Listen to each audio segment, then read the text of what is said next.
जय हिंद क्लास। बाबू biology class है ना? हाँ।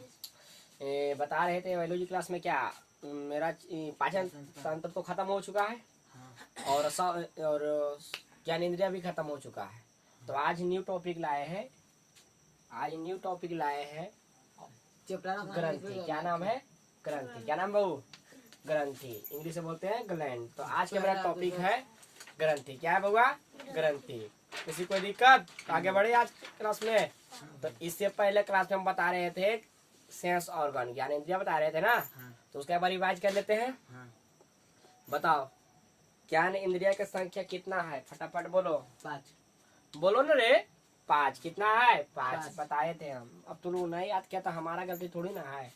तो वो कल का क्लास समाप्त हो गया था ज्ञानेंद्रिय का। 3 क्लास चला था ज्ञानेंद्रिय का, part 1, part 2, part 3 video. Okay, और तीनों अपलोड कर दिए प्ले लिस्ट में। अगर आप लोग भी नहीं देखा है ना, देख लेना। और कम से कम 1 हफ्ता के बाद हम वीडियो शूट कर रहे हैं, क्योंकि शादी भी इतना हो ही गया था घर गृहस्थी में कि देखने में समय लगा है कि नहीं।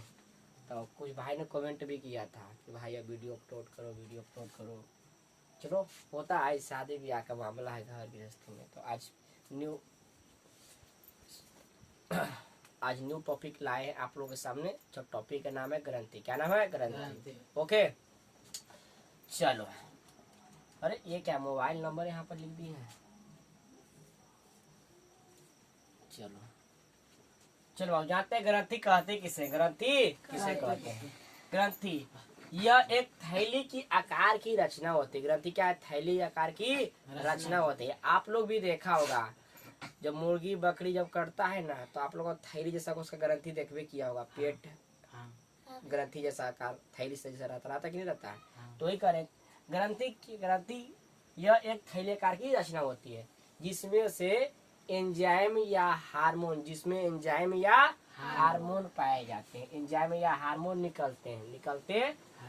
किसी कोई दिक्कत? किसी कोई कंफ्यूजन?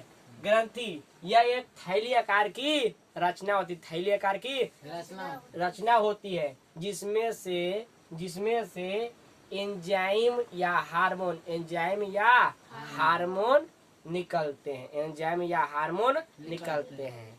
आपको हम बताए थे बाबू, जब पढ़ा रहे थे पाचन तंत्र, तो हमको आपको बताए थे कि लार ग्रंथि से क्या निकलता है? एंजाइम। क्या निकलता है? एंजाइम। बताए थे ना हम कि नहीं बताए थे? हम बताए थे, बिल्कुल बताए थे। तो ये कह रहे हैं कि यह एक थैली आकार की रचना होती है जिसमें से एंजाइम या हार्मोन निकलते हैं। एंजाइम अलग चीज है, हार्मोन अलग चीज है। चलो ग्रंथि 2 प्रकार की होती है, लेकिन पूरी होता है 3। कितना होता है? 3। ग्रंथि कितने प्रकार की होती है बउआ? 3। कितना होता है? 3। देख रहे हो लाइट किधर घूम रहा है। चलो कितना प्रकार की होती है? 3। पहला है बहिःस्रावी ग्रंथि, दूसरा है अंतःस्रावी ग्रंथि, और तीसरा है मिश्रित स्रावी ग्रंथि। ग्रंथि कितना प्रकार का होता है बउआ? 3। पहला बहिःस्रावी ग्रंथि, अंतःस्रावी ग्रंथि और मिश्रित ग्रंथि। और इंग्लिश में बोलते हैं बहिःस्रावी ग्रंथि को इंडोक्राइन ग्लैंड। और अंतःस्रावी ग्रंथि इंग्लिश में बोलते हैं एक्सोक्राइन ग्लैंड। हम मिश्रित ग्रंथि बोलते हैं मिक्स ग्लैंड। किसी कोई दिक्कत? हिंदी और इंग्लिश भी आप लोग को हम सामने लिख दिए हैं। तो एक करके जानते हैं कि बहिःस्रावी ग्रंथि किसे कहते हैं? बहिःस्रावी ग्रंथि किसे कहते हैं? आप लोग के इधर समझ में आ गया क्या? अगर आप लोग का नींद में भी पूछे जगह उठ बता तो ग्रंथि कई गो अंगुलिया दिखा देना। सूत्रे 3 गो नाम पूछे तब तो बोलना भोरे बतेगो सूते दे हमरा। वैसे बोलेगा नहीं, बोले ना कि बहिःस्रावी ग्रंथि, अंतःस्रावी ग्रंथि और मिश्रित ग्रंथि। शराबी बोल दिए, मिश्रित ग्रंथि। तो बहिःस्रावी ग्रंथि किसे कहते हैं? इसमें एंजाइम निकलता है। बहिःस्रावी ग्रंथि में क्या निकलता है? एंजाइम। बहिःस्रावी ग्रंथि में क्या निकलता है? एंजाइम निकलता है। इसमें नलिका यानी डक्ट पाया जाता है, यानी नलिका पाया जाता है। बहिःस्रावी ग्रंथि में नलिका पाया जाता है और बहिःस्रावी ग्रंथि में एंजाइम निकलता है। क्या निकलता है? एंजाइम निकलता है। क्या निकलता है? तो हम कह सकते हैं कि लार ग्रंथि किसमें आ जाएगा? बहिःस्रावी में आ जाएगा। किसमें आ जाएगा? क्योंकि लार ग्रंथि से क्या निकलता है? एंजाइम। जिसमें एंजाइम निकलेगा वो कौन सा ग्रंथि हो जाएगा? बहिःस्रावी ग्रंथि। इसका मतलब लार ग्रंथि से लार निकलता है और लार एंजाइम है, इसका मतलब किस में आ जाएगा, बहिर्स्रावी में आ जाएगा। समझ में आया क्या आप लोग को? अतः इसका मार्ग निश्चित रहता है, अतः इसका मार्ग जो होता है निश्चित रहता है। कहता है निश्चित। किसका मार्ग? बहिर्स्रावी ग्रंथि का। बहिर्स्रावी ग्रंथि से निकलने वाला एंजाइम रक्त में जाकर नहीं मिलता है। बहिर्स्रावी ग्रंथि से निकलने वाला एंजाइम रक्त में नहीं मिलता है।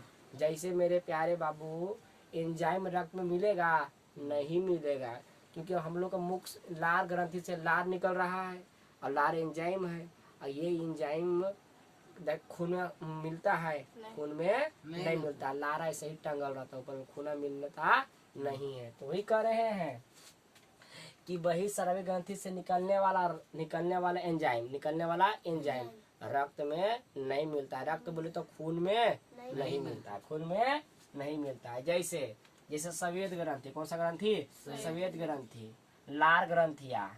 जैसे सफेद ग्रंथि से निकलने वाला एंजाइम खून में नहीं मिलता है। लार ग्रंथि से निकलने वाला एंजाइम के नाम बताए थे न रे? लाइसोसोम सब बताए थे न रे?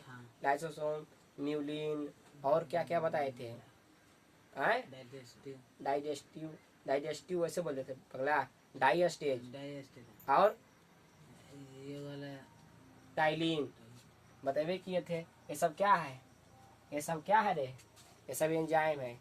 लाइसोजाइम एंजाइम कीटाणु को मार देता है, बतावे किए हैं। और निकलता कहाँ से? तो लार ग्रंथि से निकलता है। और क्या है? तो एंजाइम है। चलो, स्तन ग्रंथि और पाचन तंत्र के कई ग्रंथियां होती है। इसका मतलब जिस ग्रंथि से एंजाइम निकलता है,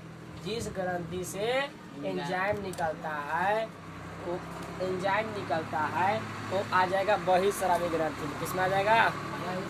बहिर्स्रावी ग्रंथि में। किसी कोई दिक्कत? क्या एंजाइम खून में मिलता है? खून में नहीं मिलता है। किसी कोई दिक्कत? और अपना मन से कह सकती हो कि नहीं तुम लोग? अपना मन से कह सकती हो कि लार ग्रंथि जो है ये कौन सा ग्रंथि में आएगा? तो बहिर्स्रावी में आएगा। क्यों बहिर्स्रावी ग्रंथि में आएगा? क्योंकि लार ग्रंथि से एंजाइम निकलता है। जब एंजाइम निकल रहा है तो बहिर्स्रावी में आएगा। किसमें आएगा? बहिर्स्रावी ग्रंथि में। ठीक है? किसी को कंफ्यूजन? जिस ग्रंथि से एंजाइम निकलेगा, वो बहिर्स्रावी ग्रंथि में आएगा। और जिस ग्रंथि से एंजाइम नहीं निकलेगा वो बहिर्स्रावी ग्रंथि में नहीं आएगा। किसी कोई दिक्कत? किसी कोई कंफ्यूजन? नहीं होना भी नहीं चाहिए। क्या एंजाइम रक्त में मिलता है? एंजाइम रक्त में नहीं मिलता है। एंजाइम खून में नहीं मिलता है। किसी कोई दिक्कत? अब बहिर्स्रावी ग्रंथि से क्या निकलता है? तो एंजाइम। क्या निकलता है? एंजाइम। जैसे सफेद ग्रंथि से क्या निकलता है? एंजाइम। लार ग्रंथि से क्या निकलता है? एंजाइम। स्तन ग्रंथि से क्या निकलता है? एंजाइम। पाचन तंत्र की कई ग्रंथियां, जितना भी ग्रंथियां पाचन तंत्र के सब में कुछ निकलता है? एंजाइम निकलता है। एंजाइम। ठीक है? अब आप लोग तो बढ़िया से बताए जी। पाचन तंत्र में हम ने बताए हैं। हाँ भाई। कि बोलो आप लोग नहीं बताए हैं।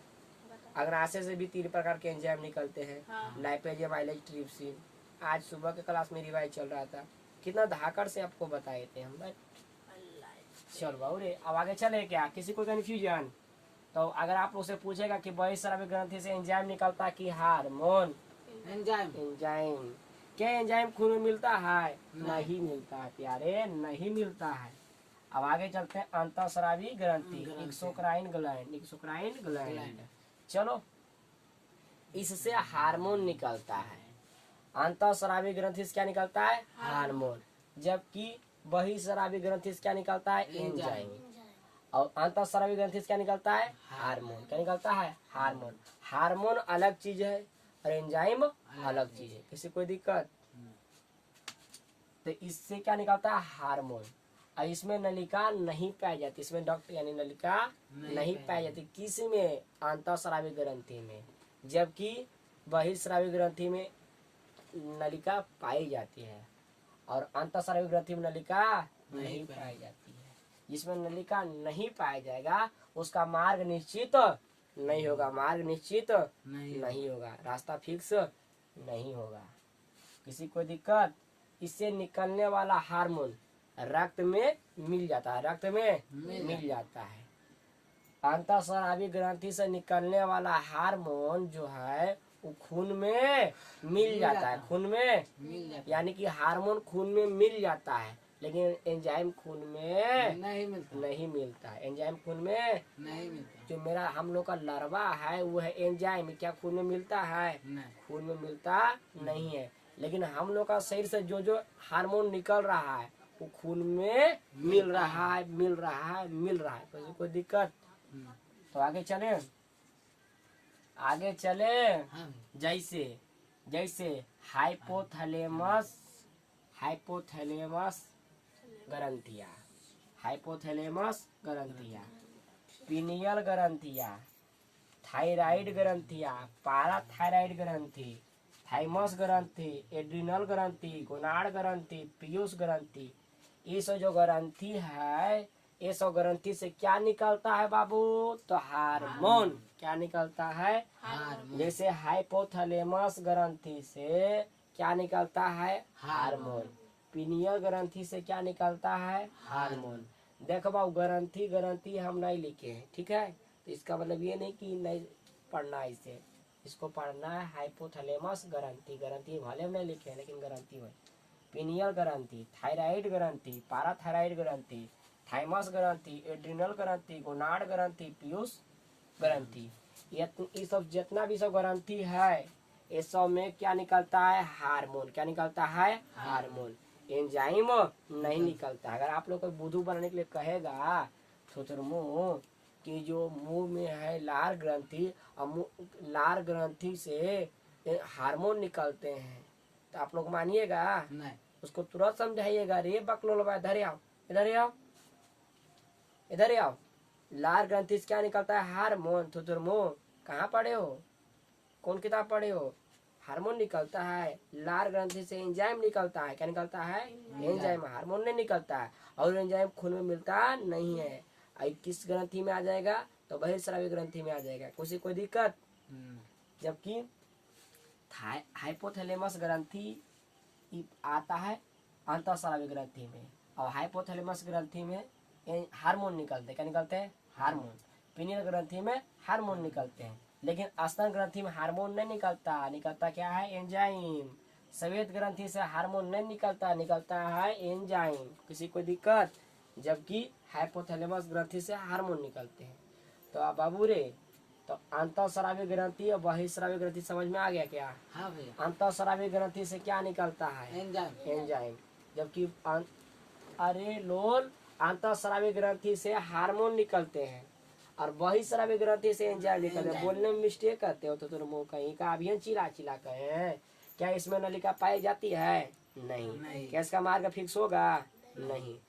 इसमें नलिका पाया जाता है, इसका मार्ग भी फिक्स होगा। इसका जो एंजाइम है ये खून में मिलेगा नहीं। लेकिन अंतःस्रावी ग्रंथि का जो हार्मोन है खून में मिलेगा, खून में मिलेगा। तो मेरे प्यारे नन्हे मुन्ने बालक, हाइपोथैलेमस ग्रंथि, पीनियल ग्रंथि, थायराइड ग्रंथि, पाराथायराइड ग्रंथि, थाइमस ग्रंथि, एड्रिनल ग्रंथि, गोनाड ग्रंथि, पीयूष ग्रंथि, सब हम कल के क्लास में A to Z पढ़ेंगे, ठीक है? किसी कोई दिक्कत? नहीं भैया। किसी कोई दिक्कत तो बोलो कि भैया हमें दिक्कत है। अब मिश्रित ग्रंथि, अरे मिश्रित ग्रंथि कुछ नहीं है रे। ये मिश्रित ग्रंथि, मिश्रित सुन, मिला हुआ, मिला हुआ। इसमें एंजाइम और हार्मोन दोनों का लक्षण देखे जाते हैं। इसमें एंजाइम और हार्मोन दोनों के लक्षण देखे जाते हैं। ऐ समझ में? इसमें दोनों का लक्षण देखे जाते हैं। मिश्रित ग्रंथि उसे ही कहते हैं। और क्या इसको विशेषता हम बताएं? तो किसी कोई दिक्कत? ये छोटा सा क्लास में हम बस इतना ही टॉपिक कवर किए हैं और कल के क्लास में हम ये सब A to Z पढ़ेंगे। हम ऐसा नहीं कि इतने ही पढ़ेंगे। तो आप लोग पहले इसके पर वन शॉट फोटो खींच लीजिए, फिर आगे बढ़ते हैं।